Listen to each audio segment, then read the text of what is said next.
Before the first ball is kicked in Seattle, something bigger is already happening. This region is getting ready.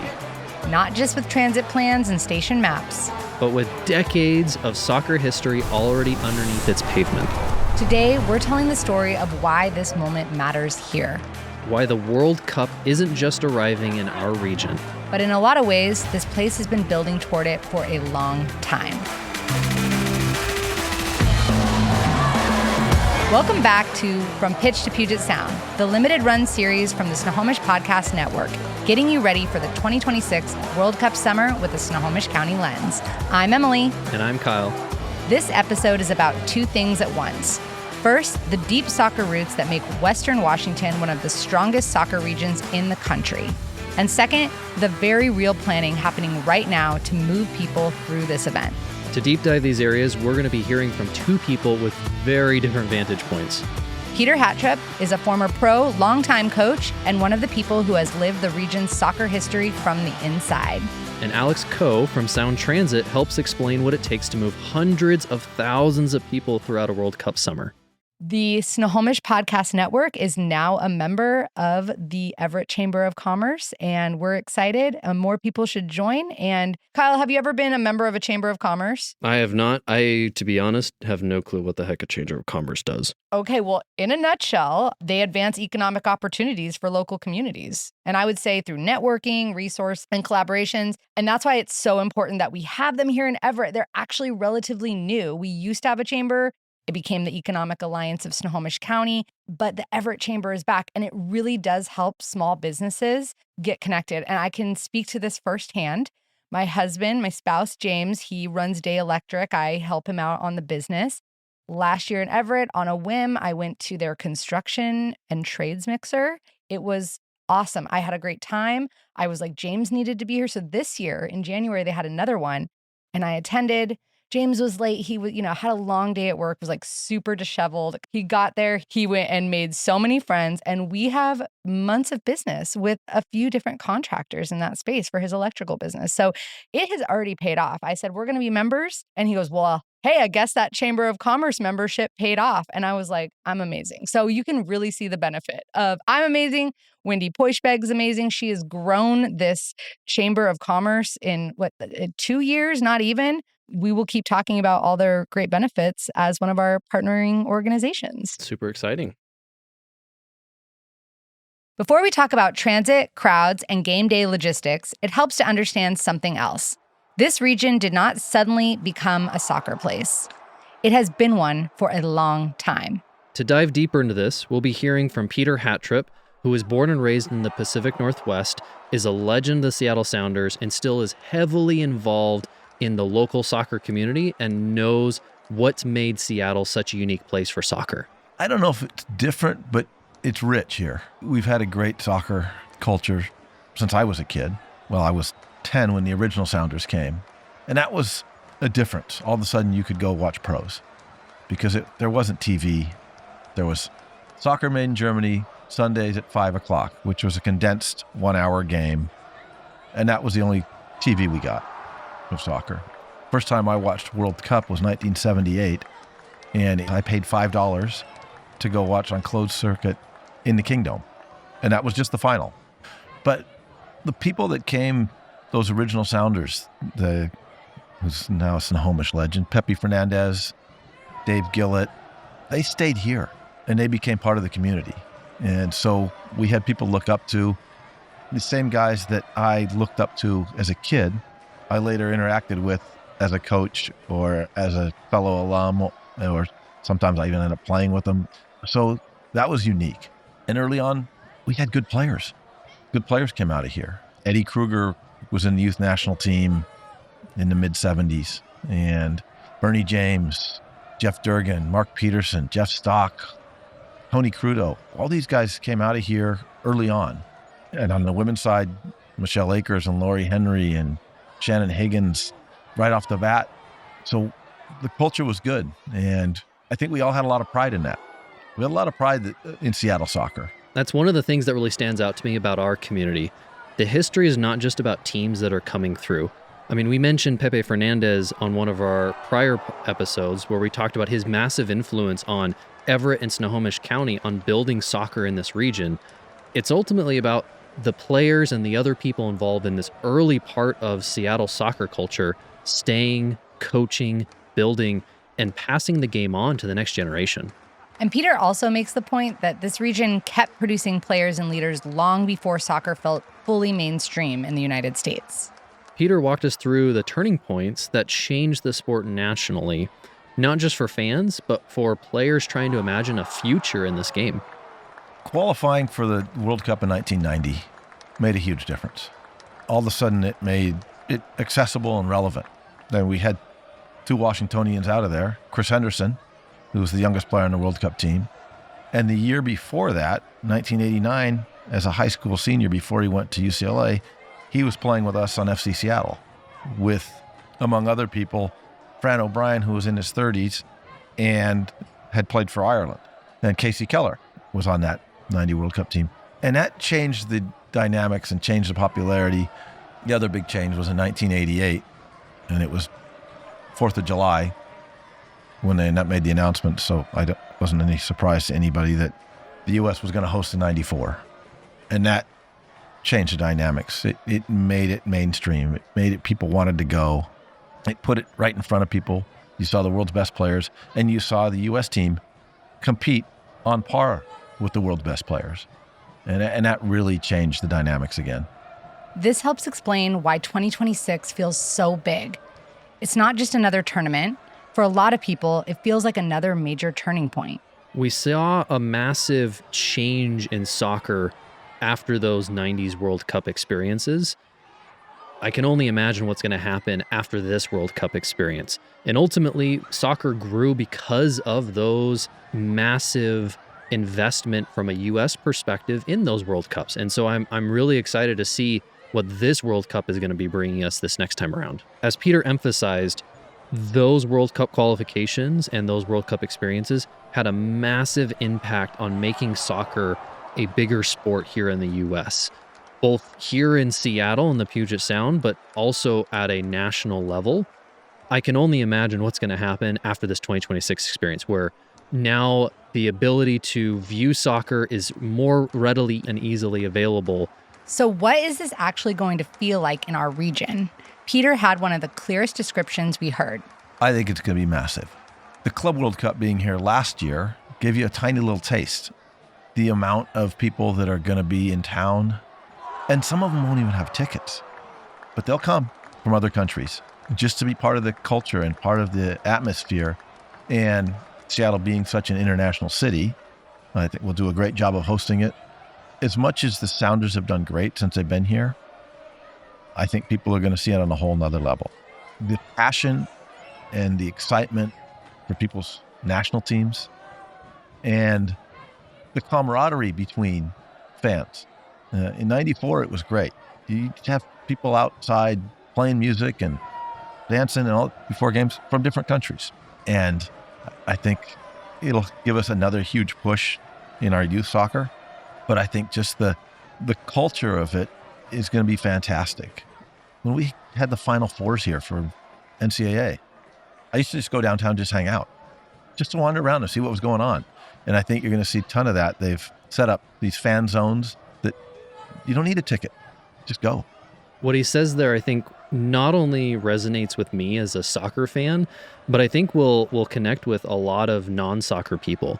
He described the World Cup less as a single game experience or just soccer in and of itself. It's more like a festival. And I think we're going to see a lot of awesome cultures all coming together, really bringing to life this massive event that we have going forward. Absolutely. It's bigger than a soccer experience. Well, we got just a bit of it recently with the Super Bowl, and all of Seattle stopped. All the Northwest stopped to watch the Super Bowl. Well, now imagine it's not Seattle and New England. It's our entire country stopping to watch. And other countries. And they're all visiting. Now, if they're playing the U.S., okay, the fans in World Cups are different than the fans for, say, Copa America. Copa America, the South American teams against each other, there's not a lot of love there. But the World Cup, it's more of a festival.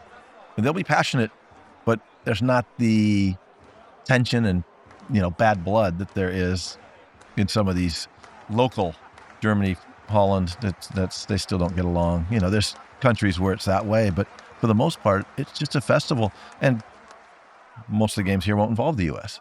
So it's just going to be two other countries. You're going to come and people will decide which one they will like. They'll decide that based on the people they run across.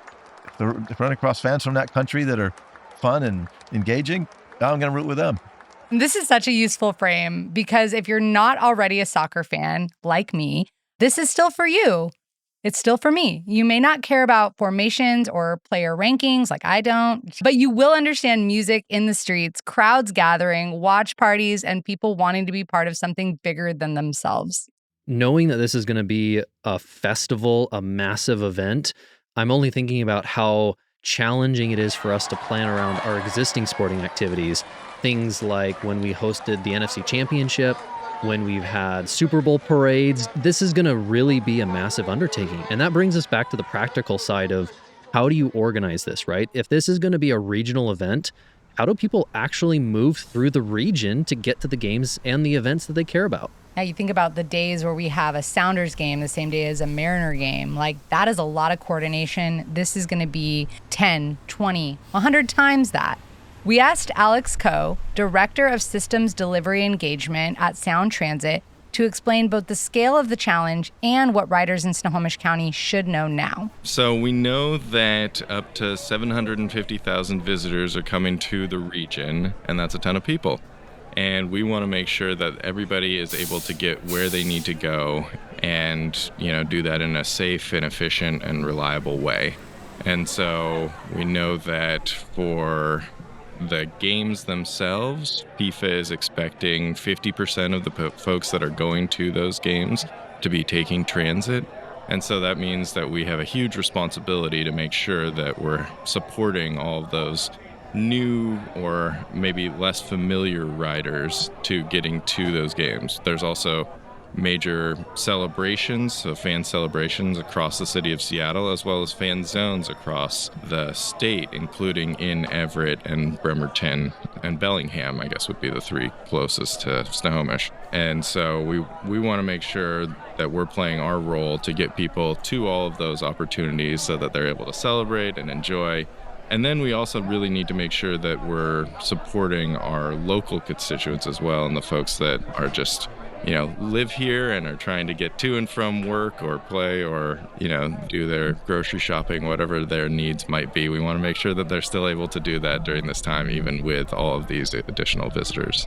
That last part is important. This is not just about the visitors. It's also about making sure the people who already live here can still move through their normal lives during a very unusual few weeks. We got to get stuff done. Very true. Okay, let's get down to brass tacks. If you're coming from Snohomish County, what should you actually plan for? First, I'll say Seattle's hosting 6 games during World Cup. Probably a lot of your listeners already know that if they're soccer fans. But I would say that we're running a special game train on Sounder for all 6 games. So that's something to be aware of. That train will arrive at the stadium about 60 to 90 minutes before game time and then leave about 60 minutes after the game ends. And so we're timing those trains, working really closely with our partners at BNSF and Amtrak to make sure that those trains are aligned and are providing that service. They are also able to take ST Express from a number of locations across the Snohomish region. And then we're going to be running maximum light rail. So that means every 4 minutes from Linwood down to the International District Station. And that'll be all day from 6 a.m. to 1 a.m. on all 6 of those game days. And so I would say that getting to Linwood or one of the stations just south of there is what I would recommend for a lot of folks if they're coming in to go to the celebrations or to the games, because we're running so much service. And like I said, there'll be some considerations or, some wait time after those games or celebrations at peak times. But yeah, every 4-minute trains is, a lot more than we see even today. Well, except for the simulated service that we're doing right now to test and prepare for running those trains like that. So simulated service is, right now, we're testing for this opening where we're running the 1 and the 2 line together. So the 2 line goes from Redmond up to Linwood. One line goes from Federal Way up to Linwood. And on March 28th, they'll both be running on that same section from International District all the way to Linwood, which will mean that every 4 minutes there will be a train running there during the peak periods.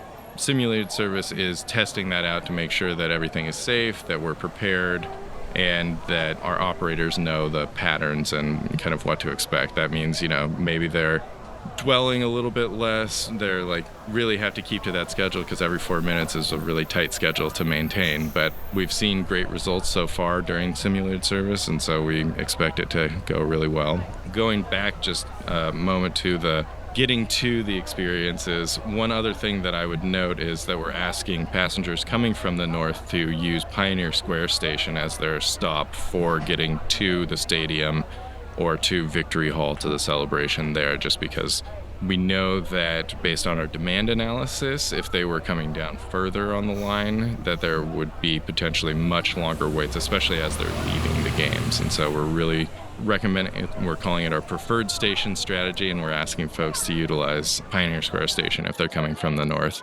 And then the other thing I would note is to make sure that they're thinking about getting to the station early and also thinking about how they get there.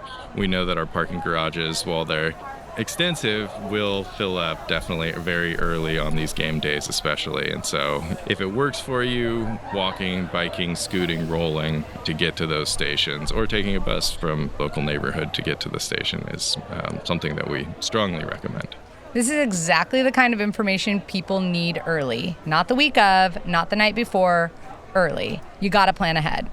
For sure, because at the end of the day, the better people understand the system well ahead of June and when these soccer matches are occurring, the smoother this is going to be for everyone.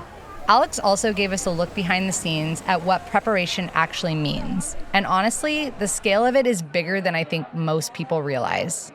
First and foremost, been a lot of coordination going on. So with the local organizing committee, we've been working with them for the last several years. Like I noted, we have a bi-weekly call with them and other local transit agencies to make sure that we're all coordinating.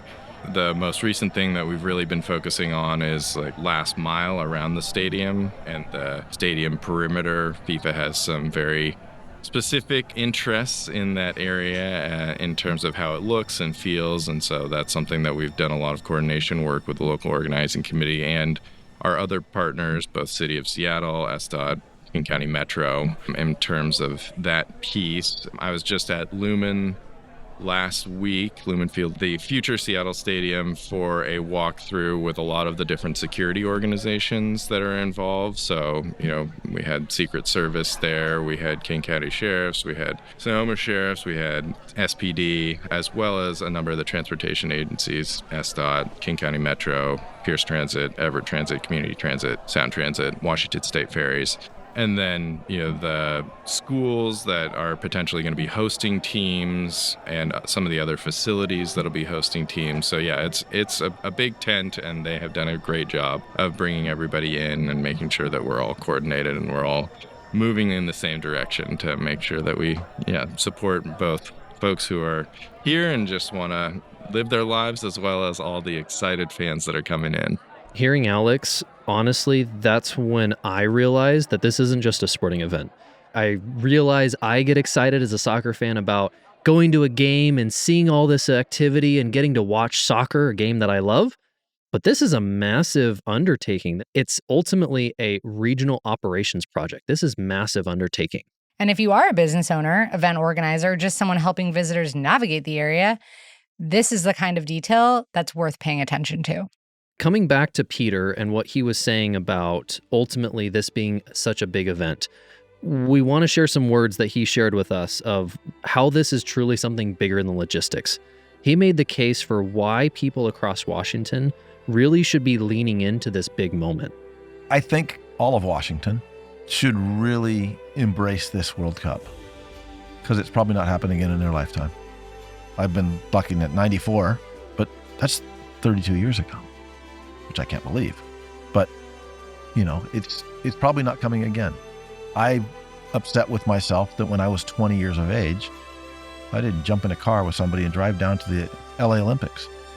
It was only in LA. Why weren't we going? So when the Olympics happened up in Vancouver, I didn't have tickets. We're going up. We'll figure out if we can get tickets someplace, but otherwise we're just going to go experience it. And it was just great to wander around Vancouver, wander around, mingle with all the people from different countries and the atmosphere and the excitement. And I think people should embrace this and embrace the different cultures, embrace the atmosphere and the fun, because it's, for most of us, it's going to be a once in a lifetime occurrence. Most of us, especially when we get older, we don't regret things we did as much as regret the things that we didn't do. And I think not getting on board and diving into it and enjoying it is something I think people would regret later in life. And that might be the best way to think about this whole summer. Embrace the experience. Yes, it will take planning. Yes, it will take patience. And yes, there will be logistics to figure out. But this is also a chance to experience something global right here at home. No regrets. And this is a region with deep soccer roots. This is a region that wants to experience this. It's a region in a lot of ways that's ready and is built for this moment. Absolutely. We'll link the transit resources and planning pages in the show notes. And if you know someone who still thinks this tournament will not really affect Snohomish County, then send them this episode. And for all of our listeners, take an action. Don't regret this. Get involved in some way. It might not be going to an actual game. We realize that might be restrictive for some folks, but go down to a watch party. Go downtown when some games are happening. Just get involved. Yeah, check out the vibes for sure. I think I was already thinking about the stadium and its new name, or, for the time being. Like, how are they going to do that? I think it's exciting to see how they're going to change the name for the time that people are there. There's some big signs out there when Trent and I were there.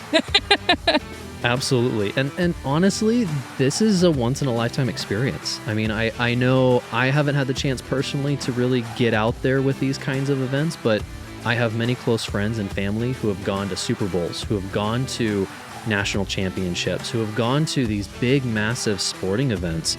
So honestly, I'm just excited to go get involved. Hopefully our audiences as well, and hopefully they have a chance to get out there. I think what's amazing is you don't even have to go to Seattle to feel the vibes and to feel the magic of this sport coming to our region. Exactly. We talked about the Everett fan zones in one of the prior podcast episodes. Ultimately, that's a great way to go experience it. Heck, go down to your local hub brewery, etc., and just go experience a game with a bunch of other people. That'll be just as much of a fun experience if that's what you can get to. Yeah, it's already been a blast at the waterfront. I've gone there since last weekend, and I actually saw someone in a USA jacket. Looked like they were scoping out the space, checking out how they can make it happen. So it's going to be super fun. So many things are opening at the waterfront too, and we're really getting prepared as a city, as a port, as a community for this event. So participate, join in. And of course, just in time, Sound Transit just opened up Line 2. Mm-hmm. So now we have some great public infrastructure, some public transit to get down to Seattle if you are doing that. So make sure you're looking into those options like we already talked about. No regrets. This has been From Pitch to Puget Sound, presented by the Snohomish Podcast Network. See you next time on the pitch. Quick note, this podcast is independent and not affiliated with or endorsed by FIFA or the FIFA World Cup.